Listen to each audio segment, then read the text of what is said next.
Okay, so you want to run a medieval winery outside Bordeaux. Ahead of you, the city is crowded with coopers, porters, carters, tavern keepers, customs officials, clerks, and merchants looking for wine. Ships in the Gironde can carry it north to England. Local households drink it. Noble households want better casks. Churches need wine for the Eucharist. Unlike fresh grapes, wine can travel far from the field that produced it, provided it survives the cellar, the cart, the quay, and the voyage. The market is there.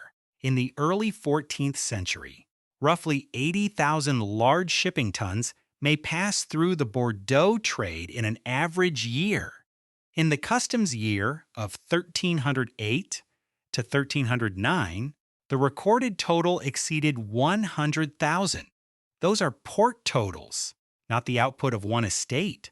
The wine comes from a broad hinterland and passes through many hands before it reaches the sea. Still, the scale matters. You are not limited to the nearest village or tavern. Bordeaux gives you access to one of medieval Europe's great wine markets. So you lease a productive vineyard, secure a press and cellar, and order empty casks from a cooper. By the end of the harvest, grapes should enter the press yard, and barrels of wine should leave the cellar. But the vines alone do not make that possible. A merchant preparing a shipment to England does not want a cartload of wet grapes. He wants wine already fermented, contained, measured, and ready to move. The vineyard supplies the fruit. The press, cellar, casks, carts, and merchant connections turn it into merchandise. If you lease mature vines, you can sell wine from the first harvest under your control.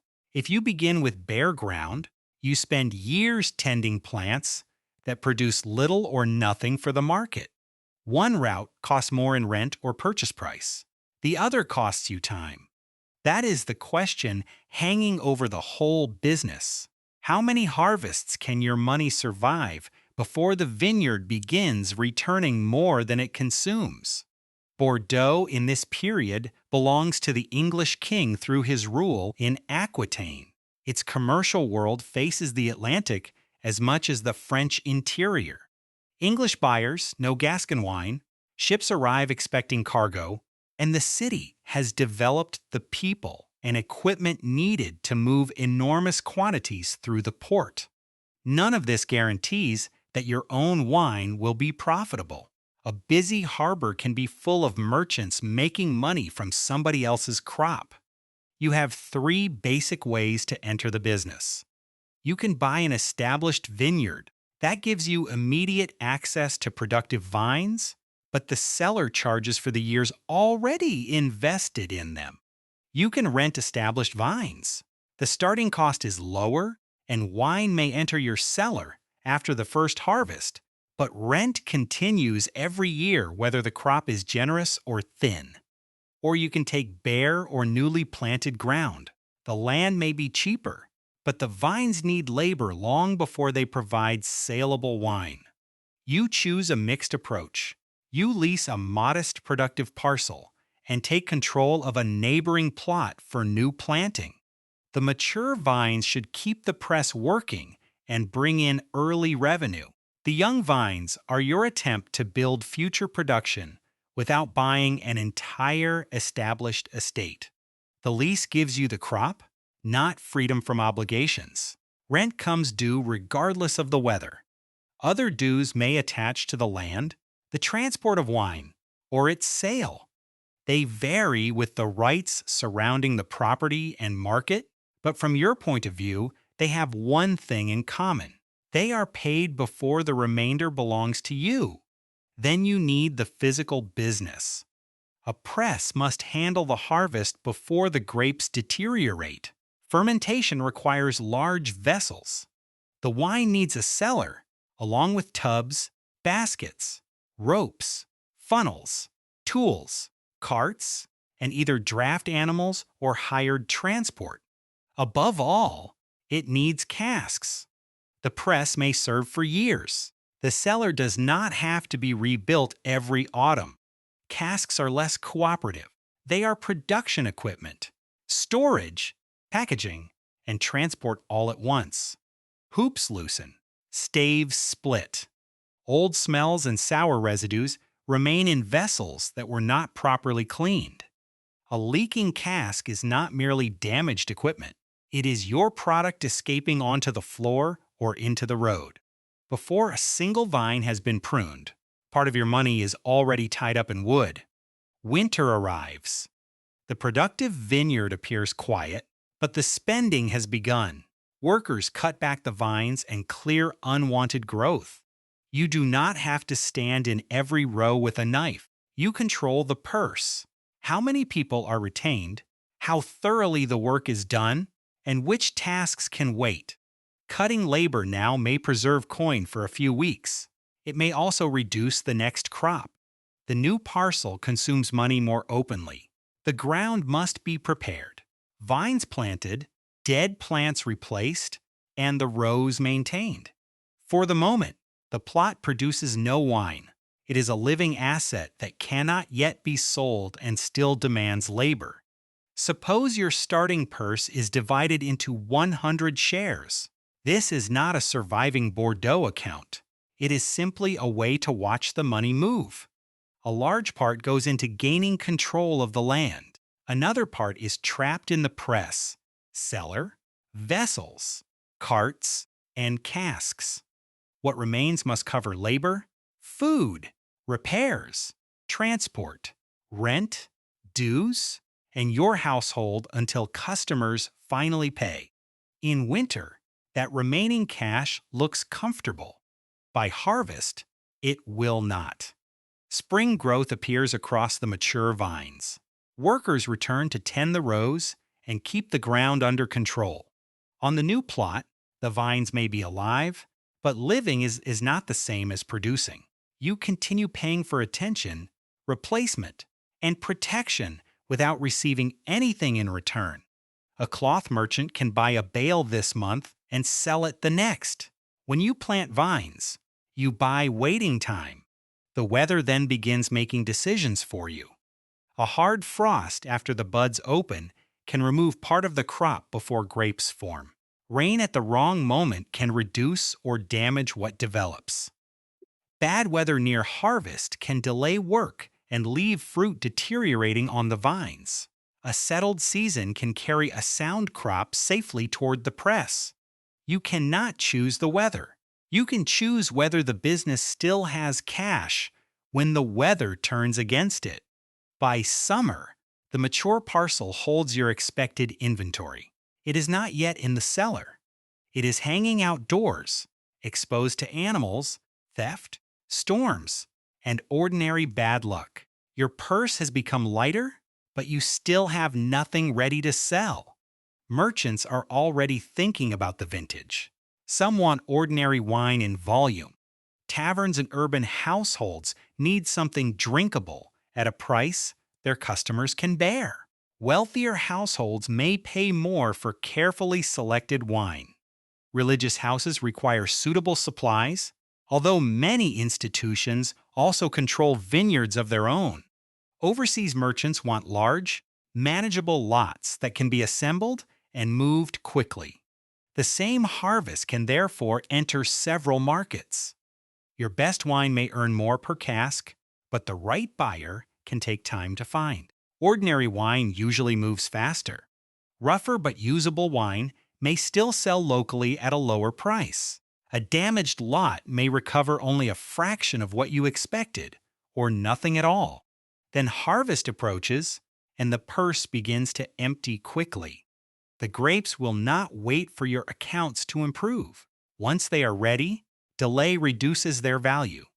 You need more hands than you employ during the quieter months. Workers cut, carry, sort, and move the crop. They also need food and drink while the work continues. Keeping all of them for the entire year would be wasteful, so you maintain a smaller core and hire extra labor for harvest. The arrangement saves money across the year and concentrates the expense into a few urgent days. Every nearby vineyard is doing the same thing. Workers, carts, baskets, presses, and coopers suddenly become harder to secure. The grapes continue softening while owners negotiate. If your vineyard is ready, you pay what is needed and get the fruit moving. For several days, the row's empty and the press yard fills. Cash falls again. Grapes become juice. Juice enters vessels. Skins, stems, and other remains pile up around the work area. The press runs through load after load because unused capacity now means fruit waiting to deteriorate. A small press is cheaper to obtain, but it can become expensive when a large crop stands beside it. A larger press spends most of the year doing nothing and then becomes one of the most valuable objects on the estate for a handful of days. You could rent time on a neighbor's press. That avoids part of the investment.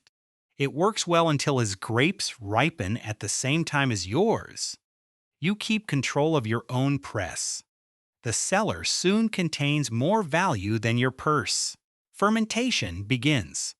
Sweet juice changes, gas escapes, sediment settles, and the vessels do not all behave alike. You have no modern temperature control, laboratory testing, sterile equipment, or sealed bottles prepared for years of aging. You have clean containers, a cellar, experience, smell, taste, and the judgment to keep a doubtful vessel away from the better wine. A successful harvest does not guarantee a successful cellar. Some wine remains sound and attractive. Much of it may be ordinary. Some turns rough. A leaking or neglected cask can reduce the value of what it holds. If enough wine spoils, a vineyard full of grapes can still produce a poor financial year. By early winter, you draw off and separate the wine. The best casks are held for buyers willing to pay more. The broad middle of the vintage is the real business. Sound ordinary wine for merchants, taverns, and households. The weakest saleable portion leaves sooner and more cheaply. It brings in coin and frees vessels that are worth more than the wine occupying them. The first customer is a local tavern keeper. He takes a small cask and pays promptly because he needs wine now. The price is not exceptional, but coins return to your purse. The second buyer supplies a noble household. He chooses a better cask and negotiates carefully. Such a household may return for more, yet delivery and payment do not always happen together. The wine leaves. A debt takes its place. The third buyer is a merchant assembling a larger shipment for Bordeaux. He wants several sound casks and offers less per cask than the noble household. He is buying cargo, not a story about the vineyard. He examines the wine, the containers, and the chance that the load can reach the quay without leaking through the staves. His offer gives you volume and access to the overseas trade. In return, he keeps part of the final margin. You accept. Casks roll onto a cart. Your cellar inventory falls. The amount owed to you rises. The cart heads toward Bordeaux, where porters, officials, warehouse operators, merchants, and ship owners control the rest of the journey. The size of the Bordeaux trade helps you here. It attracts buyers, ships, coopers, storage, and laborers accustomed to handling wine. A producer with a large lot has a reasonable chance of finding someone able to take it. That same network makes sure you do not collect the entire price eventually paid in England. Between your cellar and the English cup stand inland transport, handling, customs, storage, merchant capital, sea freight, leakage, delay, and the possibility that a ship will never complete its voyage. The merchant keeps a margin because he supplies money, contacts, and transport while accepting risks you may not be able to carry. You could ship the wine on your own account and try to capture more of the final price. Then you would need more casks, more coin, foreign contacts, and the ability to wait for the voyage and sale. A single ship could carry a dangerous share of your year's production. You remain a producer. Most of your wine is sold before it leaves Bordeaux. The merchant promises payment after the wine has been accepted and his arrangements completed. In your account, the sale looks profitable. In your purse, almost nothing has changed. Then the cooper presents his bill. The carter wants his money. The harvest workers have already been paid. Rent is approaching. Several of your better casks remain in the cellar because you are waiting for a stronger offer. The winery can show a surplus in the account and still run out of spendable coin. So you release another ordinary cask to a local buyer for slightly less than you hoped. He pays immediately. The sale sacrifices a little margin and gives you enough cash to meet the next obligation. The better wine can stay where it is. That is the annual rhythm of a productive vineyard. Money leaves in winter and spring. It leaves much faster at harvest. Wine appears in autumn. Customers take it through winter and spring. Some pay at once. Others leave a promise in your account. Only when those promises become coin can you tell how much of the harvest is truly available for the next year. Return to the purse of 100 shares. Suppose the first harvest brings enough sales to cover that year's labor, rent, transport, repairs, dues, and losses, with a small amount left over. The operation has produced a surplus. It has not repaid the original investment. Much of that investment still exists. The press remains. The cellar is still available. Some casks can be repaired and reused. The mature vines can bear again. Your money has not simply vanished. But a press cannot pay next week's workers. Neither can a row of vines. The new planting makes the distinction even clearer. During its early years, it produces little or nothing you can sell. Labor and land obligations continue. Any small crop must be weighed against the need to establish the vines themselves. Only later does the plot begin sending a useful quantity of grapes to the press. The precise timetable for a newly planted 14th-century Bordeaux vineyard is not preserved well enough to give you an honest fixed number. Nor do surviving trade totals tell us how quickly an individual owner recovered the cost of land, planting, equipment, and waiting. Port customs recorded wine moving through the Gironde, not the private break-even date of the vineyard that grew it. What the business sequence does show is simpler. A newly planted vineyard cannot repay you from its first harvest because there may be no commercial harvest to sell. Once useful crops begin, their annual surplus must first cover cultivation, rent or dues, harvest labor, casks, storage, transport, and losses. Only the remainder repays the money invested during the unproductive years. One good vintage may shorten the wait. One failed crop may erase several years of progress. Buying established vines changes the order. Wine revenue can begin with the first harvest, under your control, but the purchase price includes the value of immediate production. The waiting years have not disappeared. You have paid the previous owner for them. Renting mature vines requires less money at the beginning. It also leaves you with rent every year. The press may eventually pay for itself. The lease does not. Planting asks less for maturity at the start and more for patience afterward. These are three different businesses, even when the finished wine enters the same kind of cask. At the beginning of your second full year, you change how the estate operates. First, you keep more coin after the winter sales. Another plot is tempting, but land does not pay harvest workers. You reserve enough cash to carry the vineyard through a poor season or a slow-paying merchant. Second, you stop relying on one customer. Ordinary wine still goes to the export trade in larger lots. Local taverns and urban dealers buy less, but often return cash sooner. A few better casks remain in the cellar for households willing to pay more. Weaker wine leaves before it occupies valuable containers for too long. Third, you manage the casks as a fleet. Sound vessels are set aside for better wine. Damaged ones reach the cooper before harvest, not after they have been filled.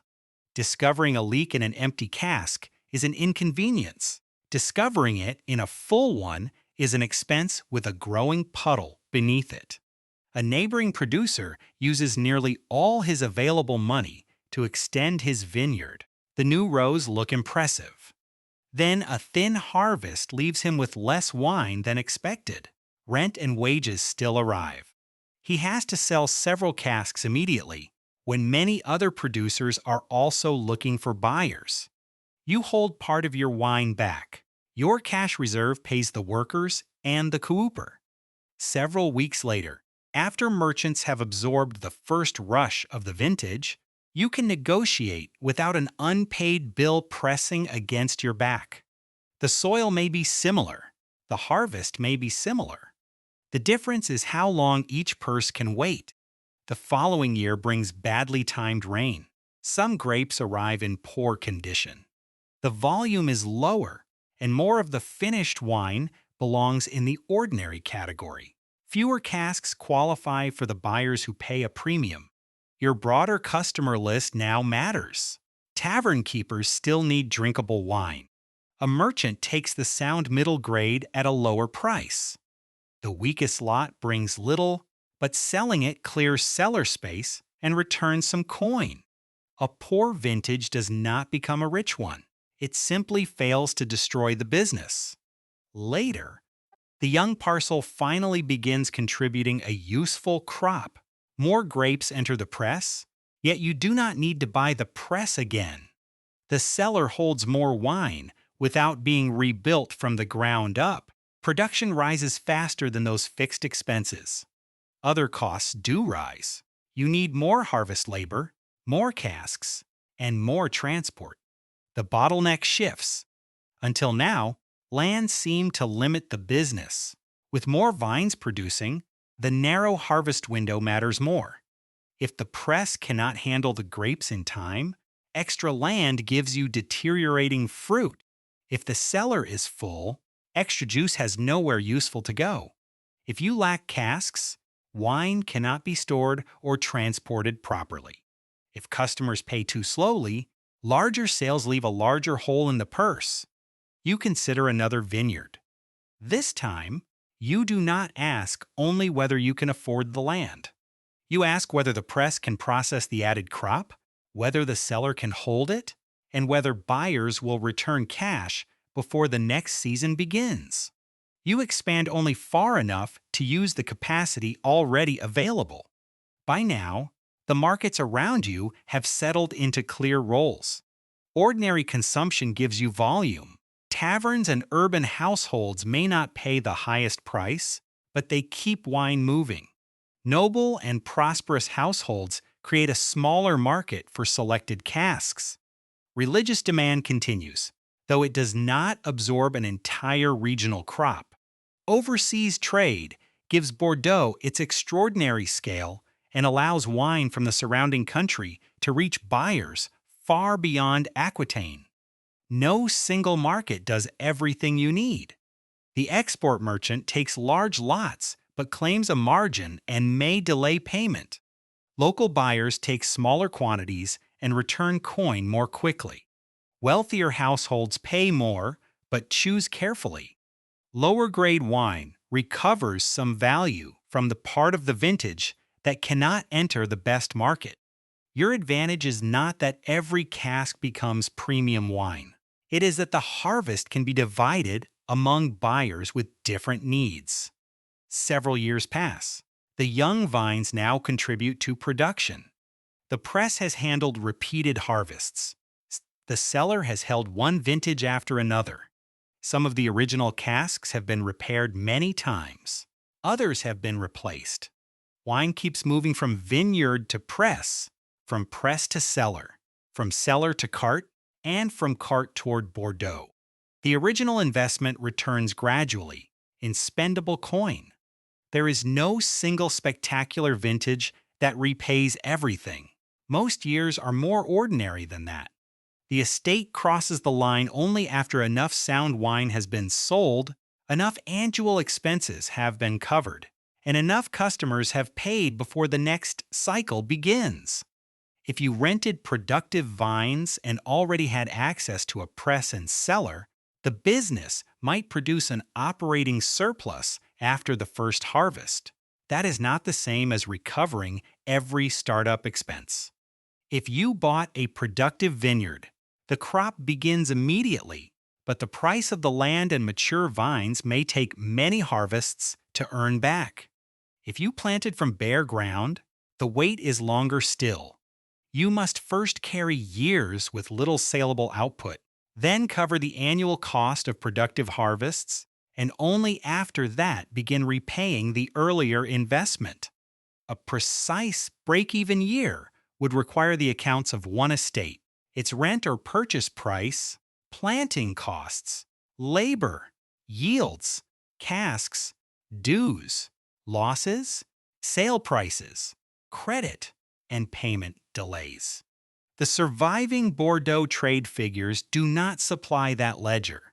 Anyone who gives every medieval vineyard the same 6th, 8th, or 10th year is replacing missing accounts with a convenient number. What can be said is less tidy and more useful.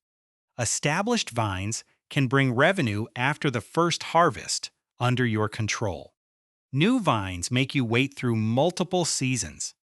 Full repayment comes later than first revenue, often much later, because the press, cellar, casks, land rights, and unproductive years all have to be earned back from the surplus left after each vintage. You are back in the press yard. Workers carry in grapes. Juice runs into waiting vessels. Empty casks line the cellar wall.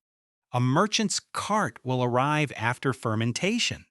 This time, you already have enough coin to pay the workers before it does. At the beginning, the rows of vines looked like the business. Now they look like its slowest moving asset.